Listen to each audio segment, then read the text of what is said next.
میں کبھی نہیں کہتا چینج چاہیے مجھے، کیونکہ شریعت اور قرآن میں چینج نہیں ہو سکتا۔ جو شریعت ہے اور قرآن ہے اس میں کبھی چینجنگ نہیں ہوتی، اور میں کبھی نہیں کہتا کہ مجھے چینج چاہیے۔ مجھے وہ چاہیے جو میرے آئین میں لکھا ہے، جسے یہ اسمبلی کے اندر بیٹھے ہوئے لوگ اسمبلی نو نو نو نو نو بالکل نہیں۔ اس آئین کو پڑھیں، کیونکہ آسما جہانگیر نے اس آئین کو اپنا بنایا ہوا ہے، صفدر عباسی نے اس آئین کو اپنا بنایا ہوا ہے، پر دستور پاکستان کا آرٹیکل نمبر 1 یہ کہتا ہے کہ یہ سلطنت خدا داد پاکستان ہے، مطلب یہ اللہ کی زمین ہے۔ اگر میرا گھر ہے تو میرا قانون چلے گا۔ آپ نے مطالعہ پاکستان کی 9th کلاس کی کتاب پڑھی ہوگی جس کے اندر 14 نکات قائد اعظم کے ہیں، پر آپ آئین پاکستان پڑھنا بھول گئے جو منشور قرآن سے ہے۔ شاید نہیں پڑھا ہوگا آپ نے، اگر پڑھا ہوگا تو آسما جہانگیر آپ کو اس کے اندر سے کچھ اصل نکال کے دے دیں گی، آپ کہو گے وہ صحیح ہے۔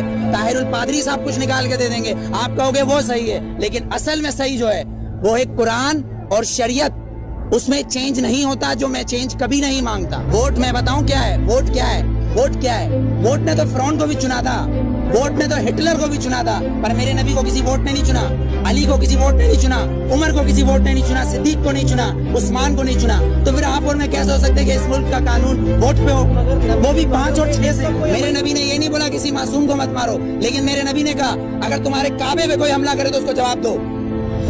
اقصی کے اندر نماز پڑھنا ہے مجھے، تمہارا قانون مجھے پڑھنے دے گا؟ میرا قبلہ اول ہے، یہودیوں نے اس میں گھوڑے باندھے ہوئے ہیں، تو پھر میں کیا کروں؟ اگر لال مسجد کے اندر مشرف حملہ کرے گا تو میں کیا کروں؟ میرے گھر کے اندر میری ماں کو آ کے کوئی اٹھا کے لے جائے، میں کیا کروں؟ میرا قانون اس کی اجازت دیتا ہے، میرا قانون اس کی اجازت دیتا ہے۔ آرٹیکل 63 اور 62 آرٹیکل 63 اور 62 اس بات کی اجازت دیتا ہے کہ چیف جسٹس کو بھی چیک کرو، چیف جسٹس کو بھی چیک کرو۔ لیکن یہاں تو میں پارکنگ والا کھڑا ہوں، یہ پارکنگ والا میں کھڑا ہوں، یہاں گورنمنٹ آتی ہے کہتی گورنمنٹ کی گاڑی ہے، تو یہ جو گدھے کھڑے ہیں، یہ جو گدھے کھڑے ہیں جن کے ٹیکس سے یہ گورنمنٹ بنتی ہے، جب یہ 10 روپے اور 20 روپے دے رہے ہیں تو یہ گورنمنٹ کیوں نہیں دے گی؟ یہاں تو یہ قانون ہے، 3 قانون، آرمی کا ایک، گورنمنٹ کا ایک، اور ایک مجھ جیسے اور ہم جیسے گدھوں کا الگ۔ کیونکہ ہم حبیب جالب کے بقول ہم 18 کروڑ گدھے ہیں، ہم 18 کروڑ گدھے ہیں۔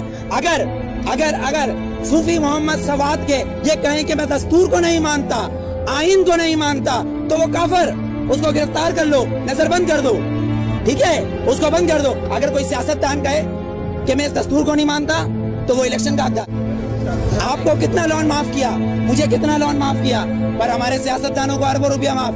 بلاول زرداری صاحب کا 30 ارب روپے کا محل رائے گڑھ میں بن رہا ہے، وہ بھی کس سے لیا ہے؟ ملک ریاض سے، ملک ریاض سے، ملک ریاض نو